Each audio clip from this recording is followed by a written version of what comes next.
하나님의 말씀 요한복음 10장 1절에서 3절 합독하도록 하겠습니다. 요한복음 10장 1절에서 3절입니다. 말씀 저 여러분 합독하도록 하겠습니다.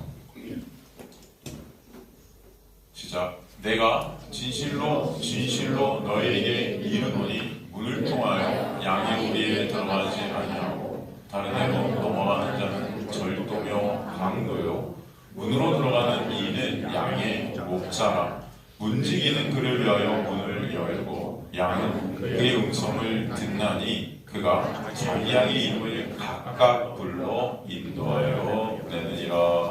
아멘. 쓰면서 여러분과 함께 말씀을 나누고자 합니다. 저번 시간에 요한복음 10장 1절에 3절을 통해 우리는 요한복음 9장에서 맹인에게 찾아오셔서 은혜로 눈을 뜨게 하시고, 그러자 그 맹인이 어떻게 되죠? 유대교에서 출교당해요. 그죠? 하나님이 더 은혜가 부어졌는데 그 맹인의 상황은 어떻게 됩니까?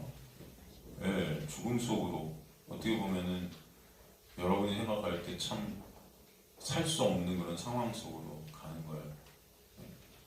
그러니까 여러분, 우리가 복음을 만나게 되었다고 여러분 상황이 좋아지지 않습니다.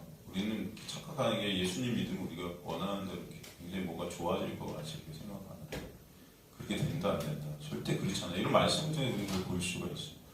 오히려 내가 원하는 대로 끌려가지 못하게 되는 거예요. 그렇죠? 어떤 분은 이게 우울해진다고 그러시는데, 그렇죠? 여러분, 그게 은혜예요.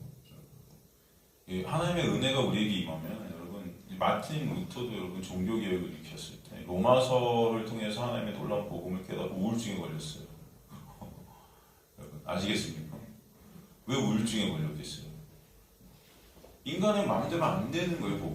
복음이 들어오면 오히려 내 마음대로 하고 싶은 나라는 육을 갖다 꺾으시기 때문에, 이게 여러분 우울증이라는 게 뭐예요? 결국 내 마음대로 안 되는 데서 오는 것들이거든요. 다 죄성들인데, 우울증만 병이 아니고 모든 것들이, 여기서 우리 인간들의 삶 속에서 일어나는 모든 상황들이 다 병적인 것들이에요. 중독들이 얼마나 많고요, 그죠? 다 중독 속에 살고 인간들이요. 다 내가 원하는 것들이 안 되고, 내 유익되고 싶은 것도 다 나로 잡아 끌고 싶은 것들이, 이렇게 원하는 것들이 이루어지지 않기 때문에 거기서 오는 그런 어떤 반발과 어떤 짜증과 불평과 불만과 여러분 안에 그런 것들이 막 솟구쳐 나올 때 그게 막 터지면서 우울증이 되는 거예요. 이해가 되시죠? 오히려 이 맹인은 그래서 이 죽음 속으로 몰아가는 겁니다. 그러나 진정 그 죽음 속에서 빛 대신 예수 그리스도가 목자 되심을 보게 되는 거예요. 아, 예수만 내가 따르는 분이어야 되는 거예요. 예수가 진짜 나의 참 목자시구나가 깨달아지는 거죠. 그래서 이 9장과 이 10장은 여러분 이렇게 연결이 되어 있다는 것을 볼 수 있죠. 여러분, 이 9장에서 요즘 알레르기가 심해져서 제가 목이 여러분 갔습니다. 그래서 여러분 목소리가 좀 이상해도 이해해 주세요. 9장에 여러분 이 맹인은 10장에서 결국 누굽니까? 10장에서 9장의 맹인이 10장에서는 누구죠? 그렇죠? 양이죠. 양들이라고 할 수 있죠. 양들. 그죠? 그러면은 이 맹인에게 눈을 뜨게 하신 예수 그리스도가 10장에서는 누구죠? 그렇죠. 선한 목자예요. 귀한 목자이고 선한 목자. 그죠? 선한 목자 되시고, 이 10장에 보면은 이제 목자가, 제가 저번 시간에 팔레스타인에서 그 양들, 그 우리들 그 상황을 여러분 설명해 드렸잖아요. 그 목자가 아침에 와서 이제 양들의 이름을 각각 불러요. 그러면 이 양들은 이 목자의 음성을 어떻게 한다? 그렇죠? 음성을 알아요. 다 아는 거예요. 양들은 여러분 특성이 뭐라고 그랬습니까? 앞이 보여요? 안 보여요? 안 보이는 게 특성이에요. 그러니까 양들은 음성을 듣고 따라다녀요. 음성을 듣고. 그리고 이 양들은 반드시 목자의 음성을 다 알아요. 자기 목자가 누군지 음성을 갖다 다 구별하는 게 양들이에요. 그래서 각자의 이름을 갖다 부르신다고 그러죠. 그래서 끌어내신다 그랬죠. 그래서 그러면 이 양우리, 이 양우리는 뭐라고 그랬습니까, 여러분? 예? 이 양우리에서 목자가 양들을 이렇게 각각 불러서 밖으로 끌어내서 문이 있고, 이 문을 통과해서 그렇죠? 끌어내지는데, 그렇다면 이 양우리는 뭐라고 그랬죠? 예? 세상, 물론 나가 세상이지만 지금 이 상황 속에서 그쵸? 이게 뭐예요? 유대교 율법주의의 총화죠. 율법 나아가 세상이죠. 그죠? 여기서 끌어내시는데 어딜 통과해서 들어가요, 목자가? 그죠? 문을 통과해서 들어가요. 이 문을 뭐라고 그랬죠? 그래서 이 문이 뭘 의미한다? 예? 선한 목자는 온전히 문을 통과해서 들어가서 문을 통과해서 양을 끌어낸다 그랬죠, 그죠? 근데 도둑과 강도들이 있어요, 그죠? 그들은 문을 통과해요, 안 해요? 담을 넘어가서 그죠? 훔치려고 그러잖아요, 양을. 그래서 이 문이라는 것이 상징하는 것이 뭐라고 그랬어요? 생명이고 구원이다. 그죠? 생명이고 구원이다. 그래서 이 문이라는 것, 이걸 통과하는 이 목자는 곧 생명의 목자, 구원의 목자가 되시겠죠. 그래서 10장 9절인가 7절에 보면 내가 문이다. 양의 문이다. 그러니까 이 문이 상징하는 것이 생명과 구원이라면 사실 문 자체가 누구예요? 그리스도가 예수 그리스도가 될 수 있다 없다? 있다. 그죠? 그래서 이중적인 어떤 정체성을 이 문이라는 것이 갖고 있고 이 문을 갖다가 문에서 누가 이 문을 지키고 있어요? 문지기를 통해서 이 목자가 인도함을 받아왔고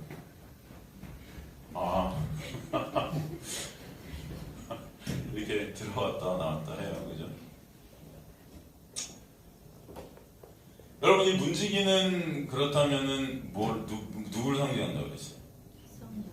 예, 맞아요. 문지기는 그죠? 성령. 우리에게 우리 마음속에 성령이 오시잖아요. 근데 그 성령은 곧 누굴 의미한다고 그랬어요? 성령은 그리스도의 영이잖아요. 그죠?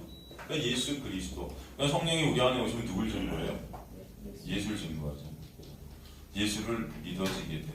그 은혜가 성령께서 오셔야, 그러니까 성령께서 이 목자를 인도해서 양의 우리를 끌어내는 그 구원의 역사거든요. 그 목자가 우리 안에 오셔야 우리를 부르시잖아요. 그게 다, 그러니까 여러분, 이 구원의 어떤 것들이 다 일맥상통하는 거예요. 성령의 일하심, 그게 바로 예수 그리스도께서 우리 안에 생하시는 은혜고, 그죠? 그런 것들을 우리가 볼 수 있어요. 그죠? 그렇다면 여기서 이 문을 통과하지 않고 들어가는 이 절도, 이 이 강도들은 누구를 의미한다고 했어요, 당시? 그죠? 종교 지도자들, 바리새인들, 그죠? 이 맹인을 갖다가 이 유대에서 어떻게 해요? 이들이 죽여주죠. 그 당시에 이 바리새인들의 특징은 말씀을 갖다가 자기들이 행해서 그 말씀으로 의를 쌓아서 이 양들을 갖다가 통치하고 다스리고 양들에게서 자신들의 유익을 빼먹는 그런 도적들이었단 말이에요. 이거 계시죠? 지금도 그런 일이 우리 안에서 벌어지고 있죠. 그래서 이 10장과 이 9장은 서로 연결이 되어 있다는 것을 우리가 볼 수 있었어요. 그래서 3절에 보면은 그 양들을 각각 이름을 불러 어떻게 한다? 인도하여 내신다. 그래서 인도하여 내신다는 것이 헬라어로 뭐라고 그랬죠? 엑사오라고 그랬죠? 엑사오. 엑사오가 무슨 뜻이라고 그랬어요? 엑사오. 이게 앞에 서서 양들을 어떻게 한다? 끌고 가신다. 엑사오가 뭐다? 앞에 서서 양들을 끌고 가신다. 또 그 뜻이 뭐라고 그랬죠? 엑사고의 뜻이 앞에 서서 양들을 끌고 가시는 건데 그 뜻이 제일 중요한 뜻이 하나가 있다고 그랬죠, 여러분? 뭐라고 그랬죠?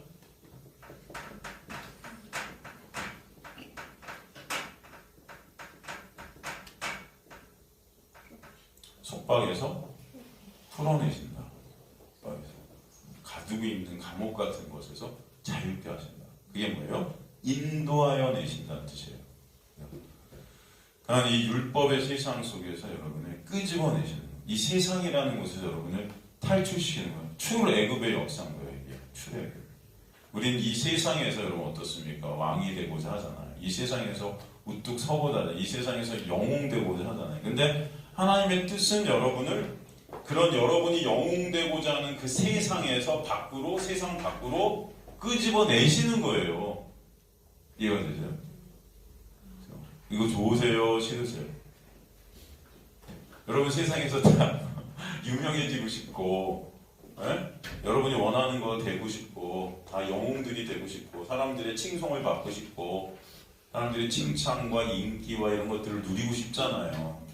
근데 하나님의 뜻은 여러분이 이렇게 만드는 게 아니고, 그런 세상이라는 것, 그죠? 그런 세상에서 나를 어떻게 해요? 빼내신다. 이거 좋으실까요? 네? 좋으시겠어요? 싫으시겠어요? 솔직히 싫죠? 그래서 우리가 없는 거예요, 우리가 사람들이.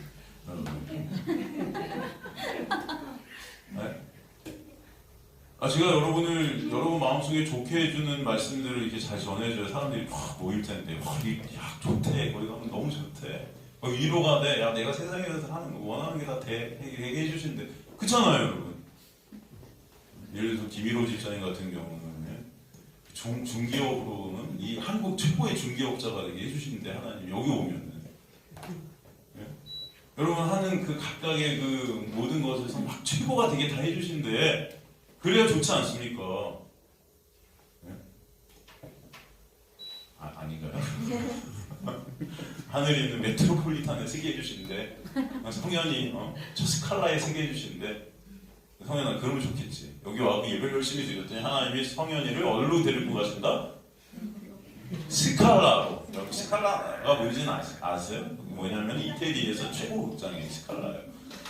요즘은 스칼라 명성이 좀 줄었는데, 예전에 20년 전만 해도 유럽 최고의 극장인데, 요즘도 최고이긴 한데도 이게 이태리가 사정이 안 좋아. 이런 말 왜 하고 있는지 모르겠지만, 예. 하여튼간에 성현이를 스칼라로 데려가신다 라는 어떤 기대감이 있으면, 여러분 그 기대감에 하나님을 열심히 성현이가, 그쵸, 그러면 지각도 안 할 거예요. 원래 성현이 지각도 안 하지만, 여러분 얘가 성현이 왜냐면 성현이가 우리 교회에서 제일 멀잖아요, 솔직히. 성현보다 더 먼 분 계신가? 없죠? 성현이가 제일 먼. 성현아 얼마나 걸리지? 집에서 여기까지? 2시간. 성현이 여기 거의 지방으로 왔다 갔다 하는 거예요. 지방. 예배드리러. 네? 그죠, 여러분? 그러니까 우리 성현이 앞에서는 뭐 교회 너무 멀다 이런 얘기 하지 마세요. 상처예요, 상처. 상처. 성현이가 이제 말을 안 하고 저렇게 가만히 있고, 여러분 그냥 그러지, 여러분 쟤도 상처가 많아요. 그치 성현아? 알게 모르게 다 상처가 있어요, 우리는. 여러분 그냥 아무 말 없다고. 나 상처가 많아 막 떠드시는 분, 우리는 막 상처 많대 이러지만, 여러분 아무 말도 안 하시는 분도 상처가 많다. 네, 여러분 성현이 앞에서 교회 멀다는 얘기를 하면 상처입니다.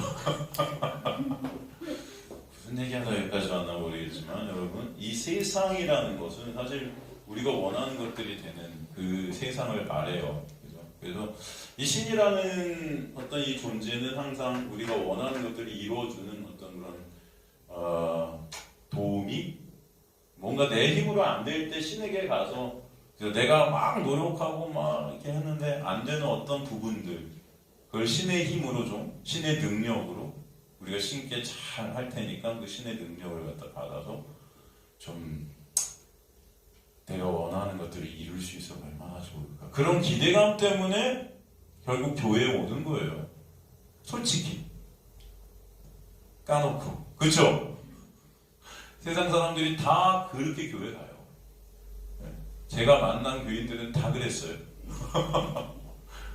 수없이 많은 사람들을 만났는데 다 그런 기대감이 있다 없다? 그 기대감이라는 거가 결국 나거든요. 그 나를 갖다가 삭제시키시는 은혜가 이 세상에서 나를 끌어내시는 구원의 역사인데, 이게 누가 좋겠어요? 그러니까 맹인이 눈을 떴지만 맹인한테 닥친 것은 고난이고 힘듦이고 아픔이고 죽음이고 죽음. 맹인이 아마 땅을 치고 후회했어요. 내가 왜 차라리 눈 뜨지 않고 거기서 있지. 왜 예수님 나한테 오셔서 왜 나를 이렇게 출교시키시지? 그럴 수 있겠죠, 여러분. 한번 생각해보세요. 예수님 믿지 않았을 때는, 그죠? 돈도 많이 벌 수 있고, 사기도 좀 치고 해갖고, 남들처럼 떼돈을 벌 수 있을 것 같은데, 오히려 내가 원하는 거가 안 돼, 다. 여러분을 끌고, 나의 존재성, 내가 얼마나 극악무도한 죄인인지, 이 세상, 어떤 세상에서 육적인 어떤 나의 어떤 것들을 갖다가 낫게 해주시는 게 아니고, 나의 육적인 실체를 막 까발기시고, 보게 하시고, 말씀을 제가 오늘 또 괴롭게 하시네, 말이에요. 여기 오니까 더 괴로워. 예배 드릴 때마다 괴롭고, 설교 들을 때마다 괴롭고, 그죠? 난 설교 들을 때마다 괴롭다. 손 들어보세요. 없으세요? 난 설교 들을 때마다 진짜 내가 여기 왜 왔는지 오늘도 은혜다. 네. 여러분, 그런 나라는 세상에서 나를 자꾸 삭제시켜 가시는 은혜, 사실 이거는 굉장히 힘들고 어려운 것입니다. 근데 그것들 누가 하시냐면 하나님께서 하시지 않으면 안 되는 것들이에요. 인간의 힘과 노력으로 절대 이게 되지 않습니다. 그렇죠? 오히려 그래서 그 나의 삭제로 가고 예수 그리스도만을 바라보게 하시는 거예요. 왜냐하면 예수 그리스도만 생명이죠. 예수 그리스도. 저 궁극적으로 보면은 여러분한테는 그것이 복이죠. 진짜 복이에요. 하늘로부터 내려진 마카리오죠. 하늘로부터 떨어지는 놀라운 복인데 우리가 그걸 못 보는 거죠. 우리가 그걸 갖다 감지하지 못하는 거예요. 그러니까 그게 복인 줄 이렇게 느껴지지가 않는 거예요. 여러분, 삶 가운데 복이라는 것은 내가 원하는 게 막 됐을 때 그걸 복이라고 생각하거든요. 그죠? 아니라는 거예요. 언젠가 여러분 삶 가운데 죽음을 통과해서 그 언젠가가 될 수도 있겠지만 진짜 이게 복이구나가 오는 그런 때가 반드시 있게 될 줄로 저는 믿습니다. 그때를 바라보게 하시고 그때 가운데로 끌고 가시는 게 하나님의 은혜의 역사예요. 그 말씀의 역사고, 오늘도 그래서 이 말씀이 사실은 우리를 끌고 이 속박이라는 이 세상에서 우리를 갖다가 끌어내시는 거예요. 나라는 육의 죽음으로. 그렇죠? 그래서 이 엑사고라는 뜻이 또 무슨 뜻이 있다고 그랬어요? 죽음에 처하다라는 뜻이 있다. 무슨 뜻이 있다? 죽음에 처하다. 나라는 육의 죽음 가운데로 나를 끌고 가신다. 그래서 오라 나는 공고하다. 그래서 진짜 여러분, 이 복음이라는 것은 기쁜 소식은 맞아요. 정말 기쁜 거예요. 근데 이게 진짜 기쁜 것이 되려면은 내가 죽음으로 끌려가는 거예요. 거기서 진짜 생명 대신 예수 그리스도를 볼 때만 이게 참 기쁜 겁니다. 그런데 내 힘과 내 노력으로 내가 원하는 것을 예수를 통해서 얻고자 한다는 그 복음이라는 것은 가짜인 겁니다. 가짜. 그거는 사실 기쁨이 아니고 사실 우리를 갖다 죽게 만드는 멸망입니다. 멸망. 그래서 주님께서는 은혜로 우리를 끌어내십니다. 구원을 허락해 주시고 생명을 허락해 주시는 거예요. 그죠? 그래서 주님께서는 각각의 양들의 이름을 다 아세요. 그리고 부르세요. 그죠? 저번 시간에도 이 부르심이 뭔가 우리가 좀 나누다 말았는데 오늘 조금 더 세밀하게 부르심에 대해서 조금 더 나눌까 합니다. 이 부르심이 어떤 부르심인가? 이 부르심이라는 것이 하나님의 은혜이고 섭리이고 역사인데 이 부르심에 대해서 우리가 알아야 될 것은 이미 이 부르심이 창세 전에 미리 아신 양들을 부르신다는 거예요. 언제? 이 세상이 창조되기도 전에 하나님께서는 당신의 양들을 갖다 다 아신다. 그리고 그 아시는 양들을 부르신다. 그 의미가 어떤 의미일까요, 여러분? 이미 여러분이 태어나기도 전에 하나님은 여러분 한 명 한 명의 이름을 다 아시고 이 땅 가운데 여러분이 태어난다는 것은 이 땅 가운데 넘겨졌지만 그 아신 양들을 하나하나를 다 부르신다. 그 부르심이라는 것은 어떤 의미가 있는가, 여러분? 하나님께서 아시는, 여러분이 태어나기도 전에 이미 아시는 여러분 하나하나의 이름을 알고 부르셨다는 것은 여러분 이 부르심 안에는 여러분의 그 어떤 능력이나 의지나 여러분의 뜻이나 여러분의 어떤 노력이나 여러분의 그 어떤 상황이 모든 것들이 들어가는 게 하나도 없는 거예요. 아신 창세전 여러분이 태어나기도 전에 이 땅에 여러분이 넘겨지기도 전에 아신 양들을 부르시는 거예요. 여러분이 이 땅 가운데 어떤 상황에 있건 어떤 조건, 어떤 능력을 갖고 있든 여러분이 지금 얼만큼 돈이 많고 얼만큼 머리가 좋고 얼만큼 삶의 어떤 질이 뭐 다른 사람보다 어떻고 저쩌고 한 어떤 그리고 내가 얼만큼 노력하고 있고 얼만큼 뭔가 행하고 있고 그런 것 다 전혀 없이 상관없이 창세 전에 이미 여러분이 이 땅에서 여러분의 삶을 살아가기 전에 아신 양들을 부르셨다는 건 하나님의 은혜다. 이해가 되십니까? 그래서 창세 전에 하나님이 아시는 여러분들을 부르심 안에는 인간의 그 어떤 것이 들어갈 수가 없어요. 그래서 구원이 뭐다? 은혜라 하는 거예요. 그 뜻을 여러분 잘 아셨으면 좋겠습니다. 그래서 저번 시간에도 우리가 로마서 8장 28절을 살폈지만 우리가 알거니 하나님을 사랑하는 자고 그의 뜻대로 부르심을 입은 자들, 이건 제가 항상 강조하지만 원어 순서가 바뀌었다고 그랬습니다. 우리가 알거니와 하나님의 뜻대로 부르심을 입은 자들이 먼저 와요. 그 자들이 결국은 하나님을 사목해야 되는 자리로 간다. 여러분이 내가 하나님을 사랑하니까 하나님 날 부르셨어가 아닙니다. 그 조건이잖아요. 여러분은 하나님 사랑할 수도 없어요. 이거 하나님이 나니까 결국 나를 사랑하고 있는 자들인데 하나님의 뜻대로 부르심을 입은 자들이 결국 하나님만을 사목해 되고 하나님만을 사랑케 되고 하나님의 은혜를 알게 되는 자리로 가게 되는 거예요. 그래서 이 헬라어 원문은 하나님의 뜻대로 부르심을 입은 자가 앞에 오고 그 자가 하나님을 사랑하는 그 자가 모든 것이 합력하여 선을 이루게 되는 그 은혜 안에 있다. 그래서 모든 것을 합력한다에 합력한다. 시네르게요. 이게 뭐냐면 함께 일한다 이런 뜻인데 모든 것들을 통해서 모든 것들을 함께 일하셔서 이런 뜻이면 여러분 상황, 여러분의 어떤 사건, 여러분 속에 일어나는 여러분 삶 속에 일어나는 많은 사건들이 있지 않습니까?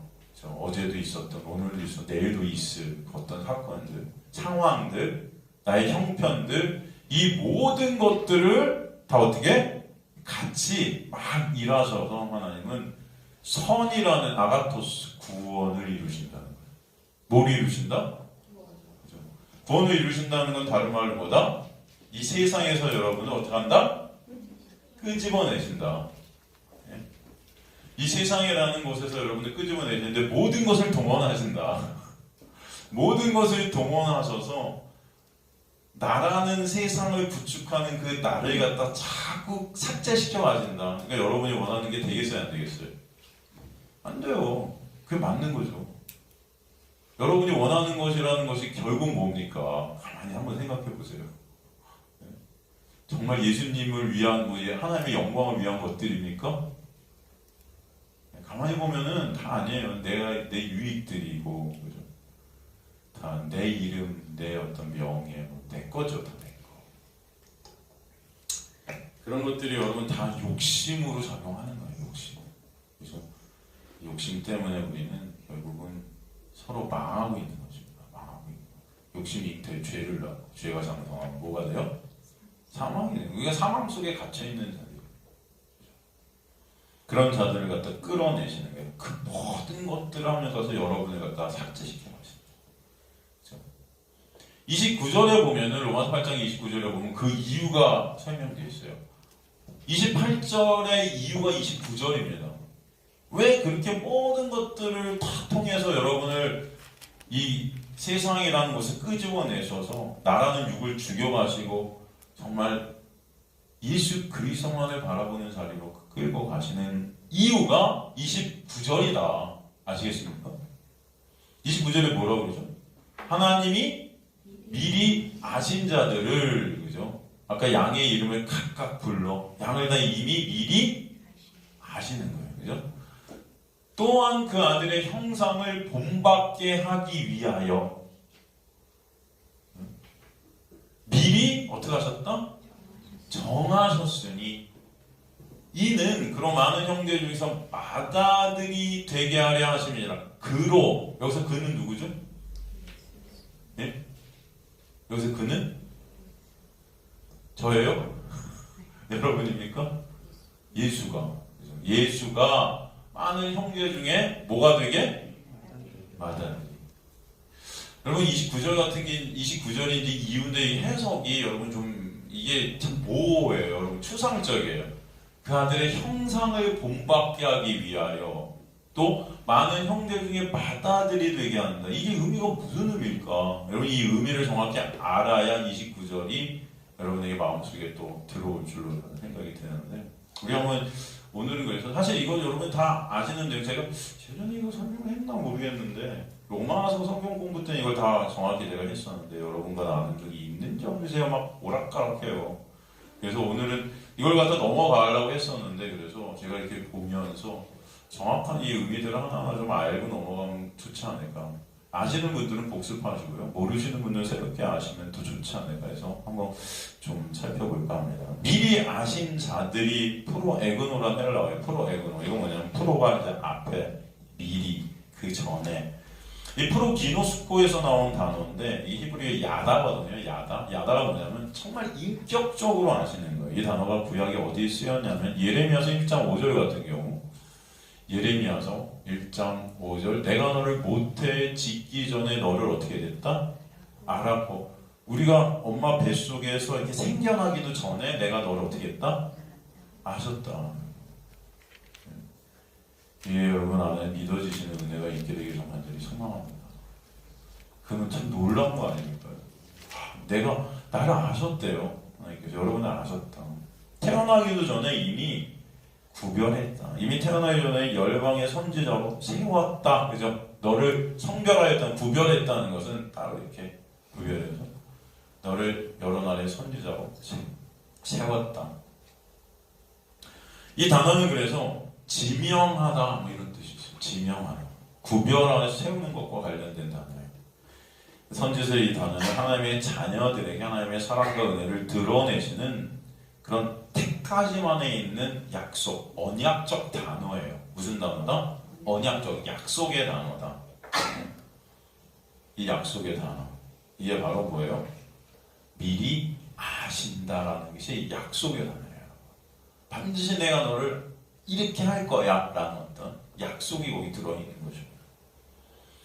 그래서 하나님은 미리 하신 당신의 자녀들을 절대로 어떻게 한다? 버리지 않으신다.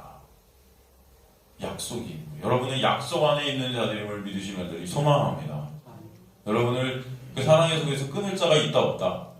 없다. 너무 감사하지 않습니까? 여러분의 모습을 보세요. 여전히 사랑에서 끊어져야 마땅한 자들 아닙니까 우리가? 근데 하나님의 약속이 여러분을 끌고 있어서 그 언약 안에서 여러분을 아시기 때문에 미리 아셨기 때문에 미리 아셨다는 게 언약적 단어라는 거예요.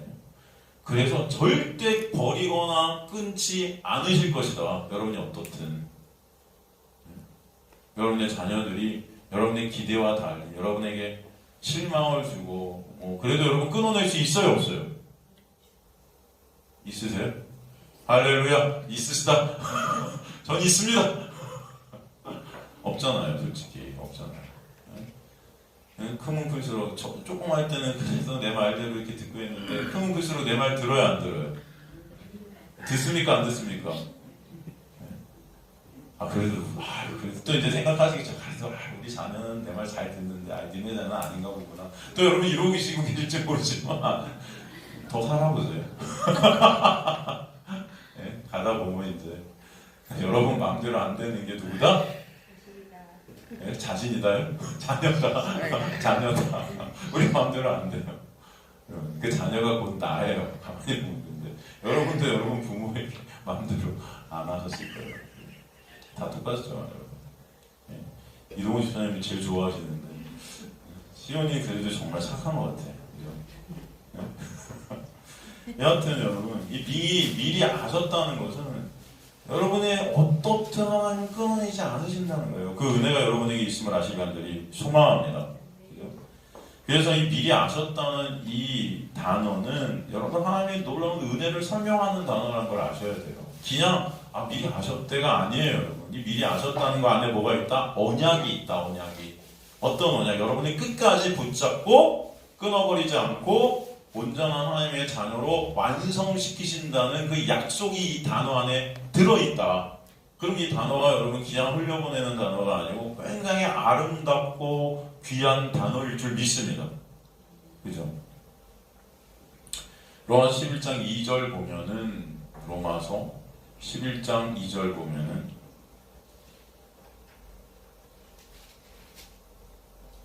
로마서 11장 2절을 보면은 하나님이 그 미리 하신 자기 백성을 어떻게 하신다? 버리지 아니하셨나니 이렇게 되어 있어요. 버리지 아니하셨네요. 미리 하신 하나님의 백성을 절대 하나님은 버리신다 안 버리신다? 안 버리신다 말씀하시는 거예요. 여러분 너무 감사하지 않습니까? 그렇게 미리 하신 자들을 또 어떻게 하신다? 미리 정하셨다.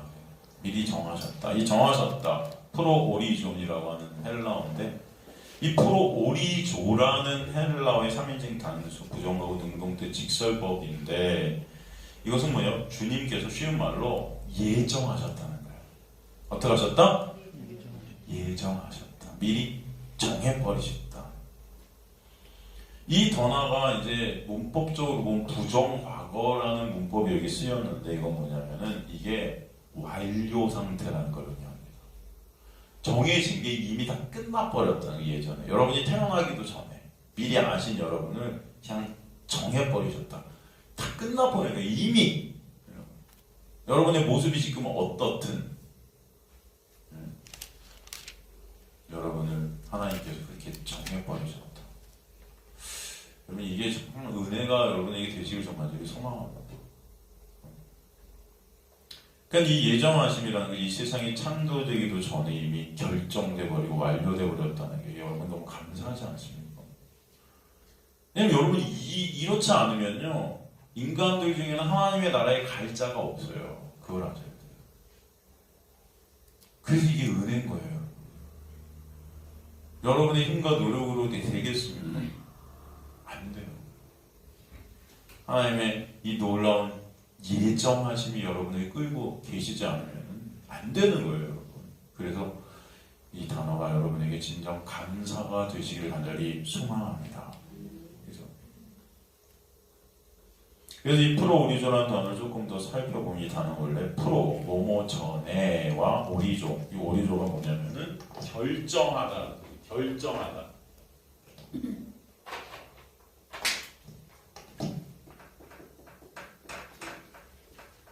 이 결정이 난잖아요.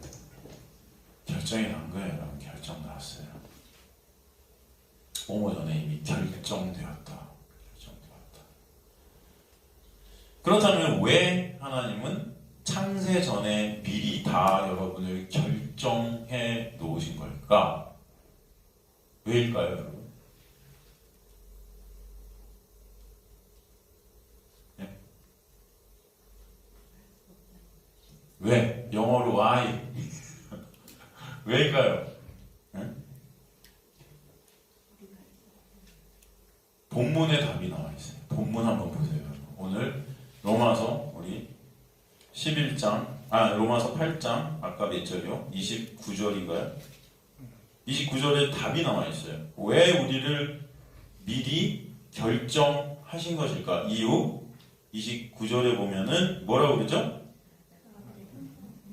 아들의 형상을 본받게 하기 위함이다. 이게 답이에요. 이게 무슨 말이죠?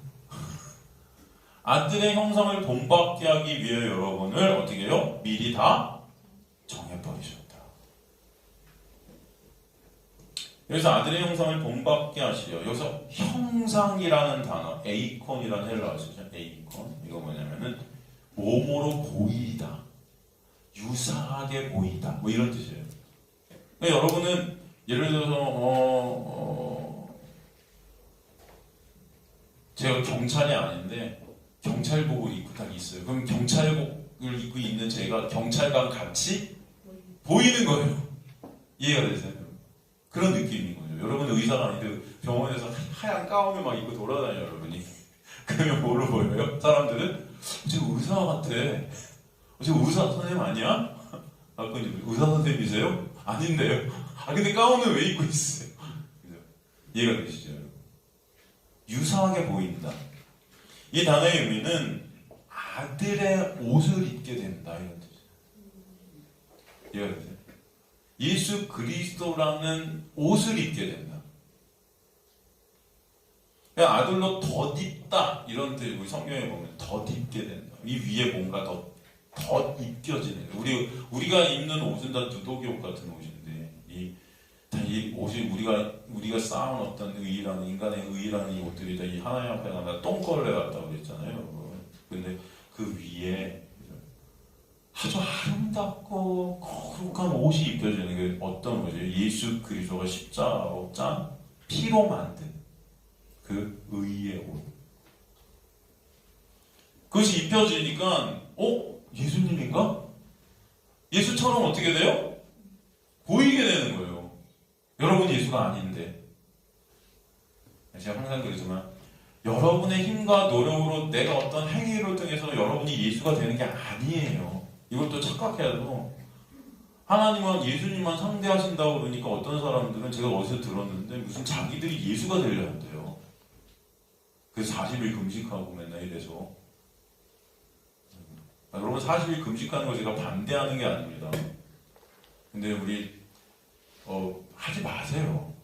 그럼 쓰러질까 걱정돼서 그래요. 여러분 물론 하나님께서 여러분 40일 금식기도 하실 상황으로 여러분을 내모실 때도 있겠죠.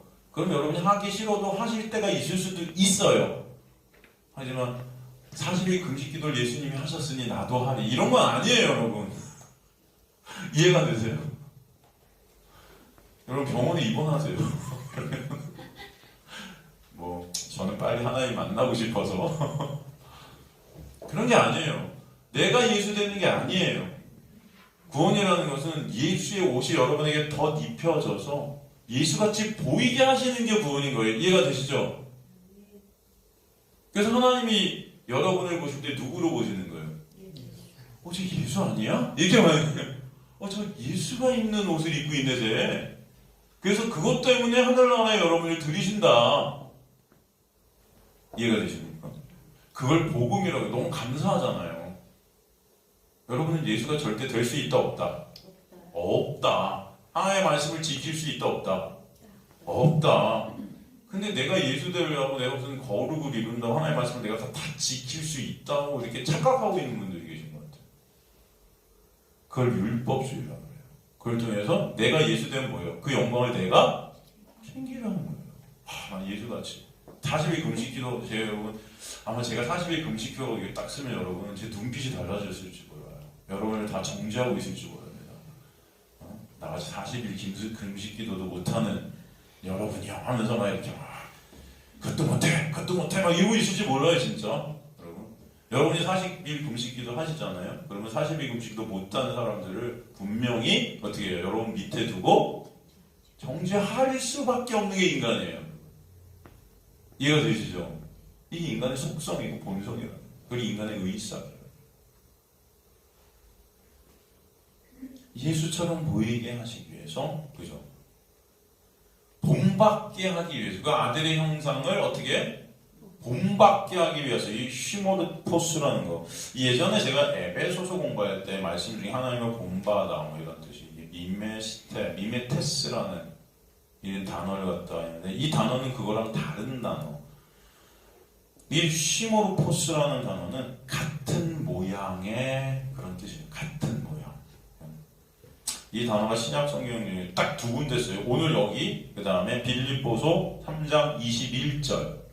그는 만물을 자기에게 복종하게 하실 수 있는 자의 역사 우리의 낮은 몸을 자기 영광의 몸의 형체와 같이 변하게 하시리라. 우리 썩을 몸을 하나님의 그 영광의 형체 몸같이 변하게 하신다 라는 단어. 이 형체와 같이 우리 낮은 몸을 영광의 몸으로 변하게 하는 것. 이게 본받게 한다.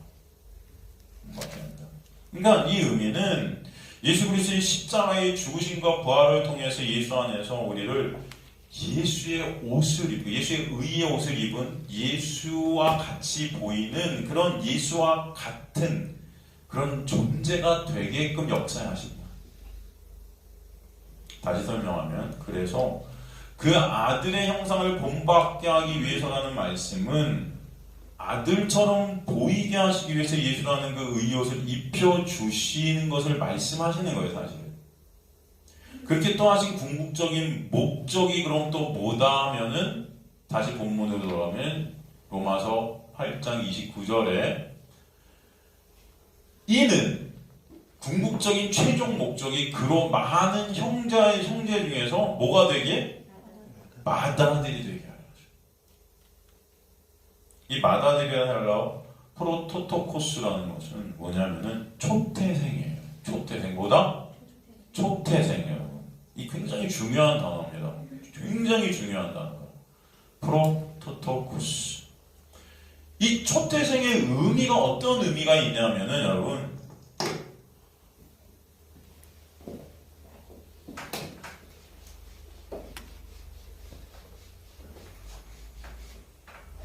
굉장히 중요하기 때문에 적어드립니다.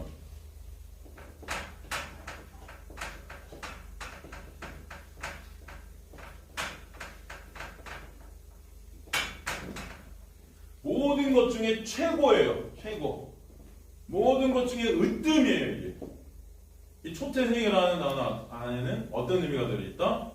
모든 만물 중에 최고, 으뜸, 왕. 이해가 되시죠?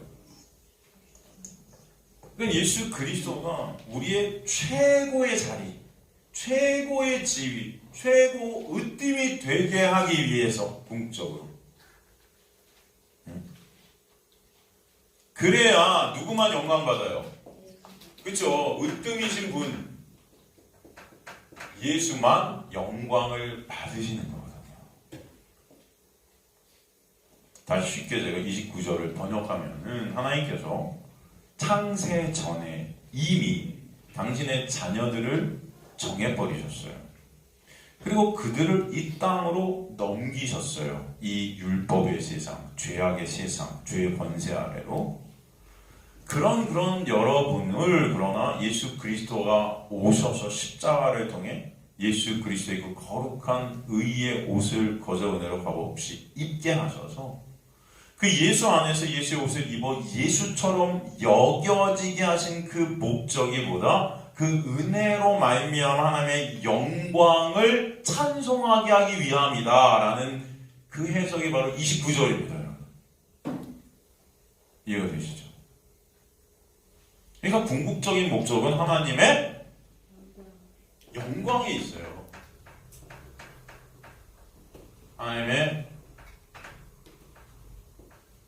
하나님의 영광이 있다. 궁극적인 목적이.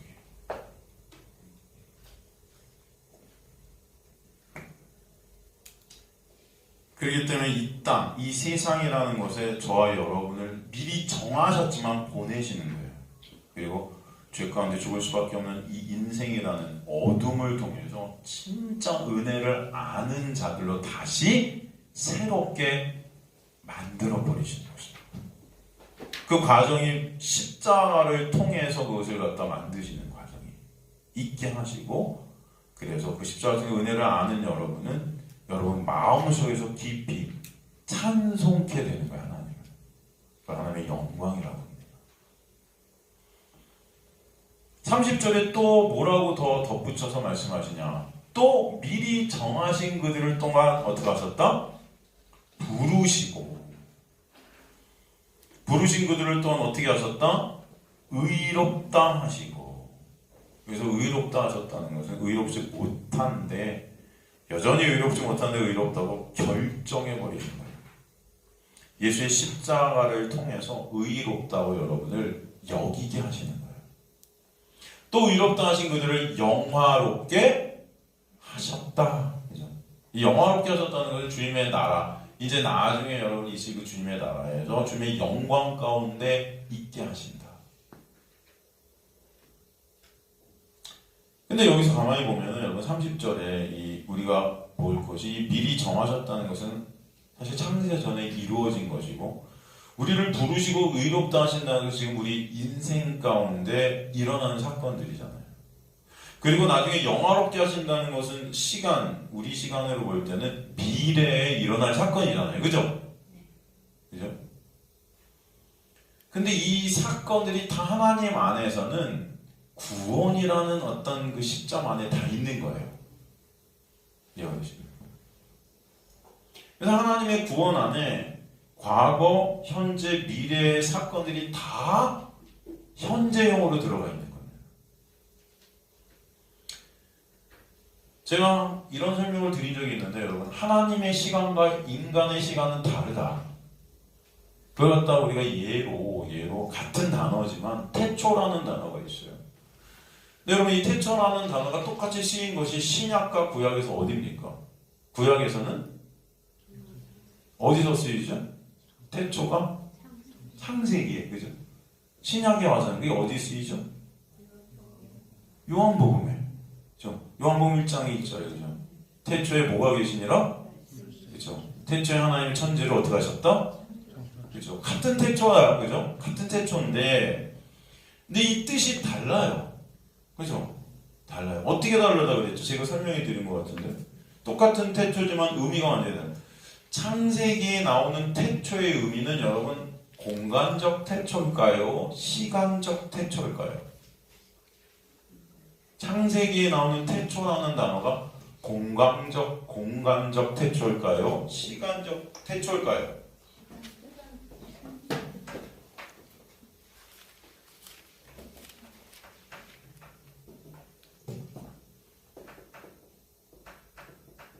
창세기에 나오는 태초라는 단어는 시간적 태초예요.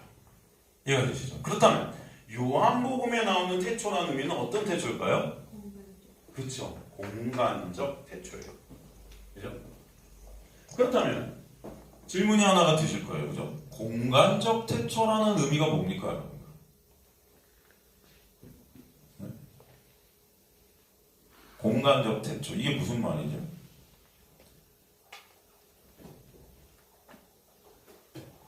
말 그대로 창세기에 나오는 태초는 시간을 설명하는 태초라고 그랬어요. 그죠? 시간적 태초. 그런데 요한복음의 태초는 시간이라는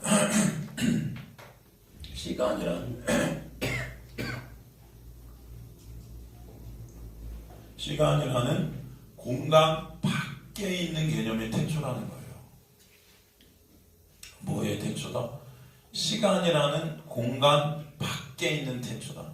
이것을 다른 말로 설명하면 우리가 살고 있는 이 시간을 갖다가 뭐예요? 시간적 역사라 그래요. 그죠? 그런데 하나님이 설명하는 그 태초라는 하나님의 시간은 우리가 살고 있는 그 역사 밖에 있는 시간이라는 거예요. 밖에 있는 공간이라는 것입니다. 그걸 묵시라고 해요. 뭐라고 한다? 묵시. 그러니까 요한복음의 태초는 묵시적 태초예요. 묵시적 태초. 묵시라는 것은 즉 하나님의 시간에서의 태초가 바로 묵시인 겁니다. 그러니까 요한복음에서의 태초예요. 그 묵시를 그래서 다른 말로 뭐라고 표현할 수 있을까요? 그 묵시를 다른 말로 인간의 시간 밖의 공간적 시간, 이걸 갖다 묵시로 한다면 그 묵시를 갖다 다른 말로 뭐라고 표현할 수 있다?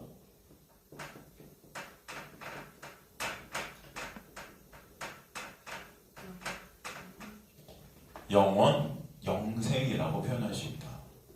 그 묵시를 다른 말로 뭐라고 표현한다? 영원, 영생. 그죠? 그 영원 안에서의 그 인간의 시간, 즉 역사라는 시간은 영원이라는 묵시 안에선 다 어떻게 해요? 사라져요. 다 이게 없는 겁니다. 역사라는 시간이 사라진다는 의미는 하나님의 시간 속에서는 변화라는 것이 있다 없다? 없다는 거예요. 인간의 시간 속에는 변화가 있어요 없어요? 있어요. 여러분 변화죠. 다 변해요. 그죠? 그냥 하나님의 시간 속에는 변화가 있다 없다? 없다라는 거예요. 예? 그래서 하나님의 이 묵시라는 시간 속에서는 뭐만 있는 거예요? 완성만 있는 거예요. 그래서 완료되었다는 것입니다. 하나님의 시간 속에서 우리가. 그래서 오늘 본문의 이런 단어들이 다 완료형으로 쓰이고 있어요, 지금. 이건 지금 하나님의 시간 속에서 여러분들 보고 있는 것입니다. 이해가 되죠? 그 완성된 나라를 위해서 어떤 나라라고 하냐면 하나님의 나라라 그래요. 어떤 나라다? 그러니까 하나님의 나라는 변하지 않습니다. 이미 완료 속에 있는 거예요, 여러분. 여러분은 이 세상 속에서 변화된 어떤 여러분의 삶을 구원도 지금 이뤄가고 있다고 그래요. 사도 바울에서 여러분 이뤄가고 있다, 구원을. 여러분의 구원이 이루어지고 있다고 설명하지만 사도 바울은 이미 그 구원은 어떻게 되었다? 이루어졌다고 말해요. 이게 뭐냐면 하나님의 시간으로 볼 때 여러분의 구원은 다 완성입니다. 끝이에요. 여러분이 이미 하늘나라에서 뭐예요? 존재하는 자들이에요. 그래서 여러분의 이 세상 속에서는 이게 이루어지고 있는 거예요. Already, not yet. 영어로 하면은 이미, 그러나 아직. 이런 사도 바울의 서신서의 어떤 특징들을 보면 그래서 이 구원을 설명하는데 이런 내용들을 계속해서 말하는 거예요. 두렵고 떨림으로 구원을 어떻게 알아? 이루라고 하는 거예요. 이뤄가야 되니까. 그런데 이미 그 구원은 하나님의 묵시 속에서는 다 어떻게 해요? 끝났다. 그래서 요한복음, 로마서 8장에 지금 이런 말씀들이 다 완료형이에요. 과거 완료형. 신기하지 않습니까? 하나님의 말씀은 여러분 하나도 허투루 버릴 게 없는데 다 이 하나하나가 여러분 생명이에요. 생명. 정말 제가 깊게 여러분과 나누면 진짜 이 단어 하나로 여러분 창세기부터 요한계시까지 다 뒤지만 단어 하나 갖고도 1년을 설교할 수 있는 가치. 여러분, 그럼 모든 것들을 다 단어 하나로 다 찾아낼 수 있어요. 정말 그만큼 이 단어 하나하나가 너무나 깊고 놀라운 단어들로 하나님 쓰신 거예요. 이것들을 여러분의 구원을 다 설명해 주시고 예수 그리스도를 설명해 주시는 단어. 그러니까 여러분 이 말씀이 얼마나 여러분 귀중한 것인지 여러분 아시길 간절히 소망합니다. 이 목사들이 단어 하나도 우리 설명을 못하는 시대에 살고 있는 거예요. 어떻게 보면 그냥 뭐 설교를 20분 30분 하면서 이 단어 하나도 정확히 얘기 못하면서 그냥 예화 들고 끝내는 거예요. 그냥. 여러분 삶 속에서 여러분 원하는 거나 들어주는 거나 하나님을 치부해버리는 어떤 그런 일들이 지금 이 시대 교회 안에서 벌어지고 있는 설교들이 될 수도 있다. 안타까운 거죠. 여러분 이런 단어 하나를 여러분 다 아시는 분들 여러분 되시길 간절히 소망합니다. 그래서 여기서 우리는 뭘 보는 거예요? 하나님의 놀라운 은혜를 계속해서 느끼는 것입니다. 느끼는 거예요. 여러분 배가 막 고프면 맛있는 음식만 생각해도 여러분 뭔가 느껴지지 않아요? 침이 고이고 그죠? 여러분 지금 제일 드시고 싶은 게 뭐예요? 김밥과 라면이요? 막 침이 고이지 않으세요? 배가 고프신 분들은? 여러분 하나님의 놀라운 은혜와 사랑이 말씀을 통해 여러분에게 계속 느껴지시면 여러분은 반드시 하나님께서 여러분을 반응하는 자리로 끌고 가실 줄 믿습니다. 그래서 여러분 이 시간이 여러분 지루하고 오늘도 저 말씀 하나 단어 하나 너 하려고 해? 그럴지 모르지만 여러분은 아니에요. 여러분 시간이 지나고 여러분이 삶을 살아가면서 이 말씀 하나하나의 단어 하나하나의 이 구절 하나하나가 여러분을 어떻게 이끌어가는지 여러분 이 놀라운 은혜를 여러분 느끼게 되실 거예요. 반드시.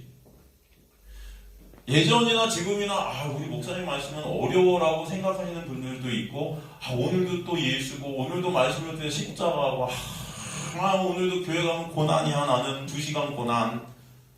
예, 시작 지금 12시 끝날 때가 됐네 이제. 야 진짜 일주일 동안 힘들어 죽겠는데 일요일 가서는 고난이야 고난. 여러분 그렇게 생각하실 수도 있지만 1년, 2년 여러분의 인생을 살면서 이 말씀이 얼마나 위대한 줄을 반드시 아시게 될 줄로 저는 믿습니다. 다른 데 가면 아멘 엄청 하시는데 안 해도 저는 믿습니다. 네? 여러분이 아멘 안 해도 저는 이렇게 될 것이라고 될지어다. 여러분 또 이단하죠. 될지어다. 여러분. 이게 말씀의 일하심이라는 거예요. 말씀의 뭐다? 일하심. 여러분이 할 수 없기 때문에 말씀이 여러분을 끌고 가는 거예요. 너무 감사하지 않습니까? 네.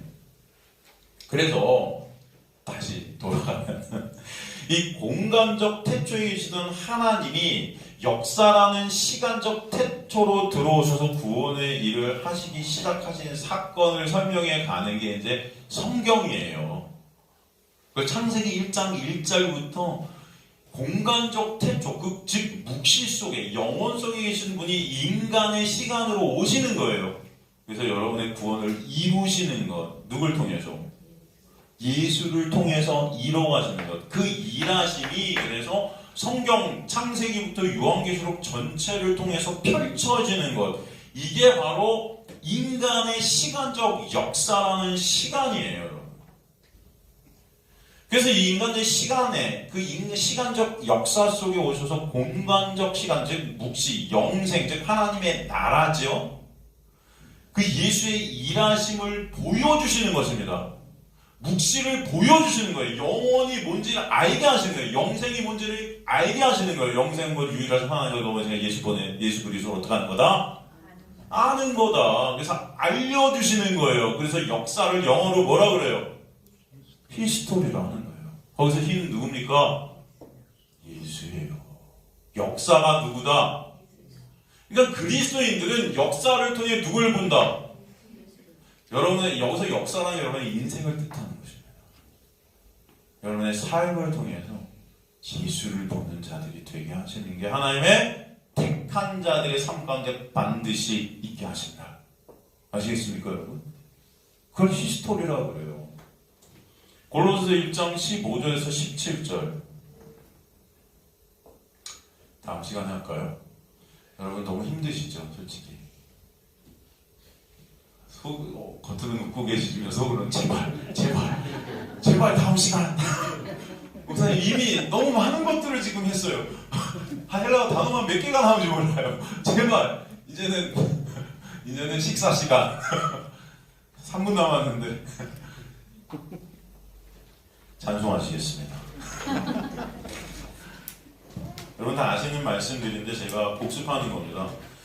그래도 이것들을 또 한 번 더 듣고 가셔야 될 것 같아서 다음 시간에 골로새서 1장 15절에서 17절에서 계속해서 이 부르심이 뭔지 여러분 제가 여러분과 함께 이어가도록 하겠습니다. 점심 못 먹을 것 같아서 아직까지 제가 쓴 게 한 5장이 더 남았거든요. 점심 못 먹을 것 같아서 여기서 그냥 마치렵니다, 여러분.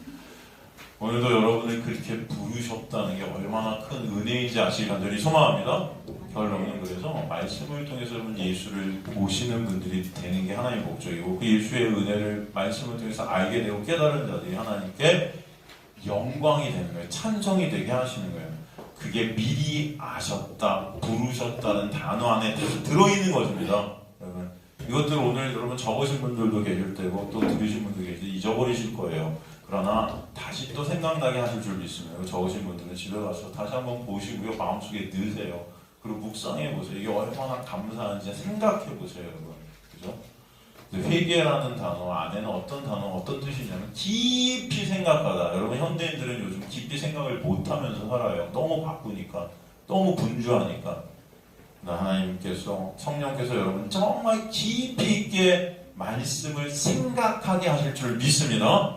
그래서 예수 그리스도를 말씀 속에서 반드시 보고 이 말씀이 얼마나 놀라운 단어들로 얼마나 놀라운 생명들로 이루어진 예수 그리스도 자체인지를 여러분 알게 하실 줄 믿습니다.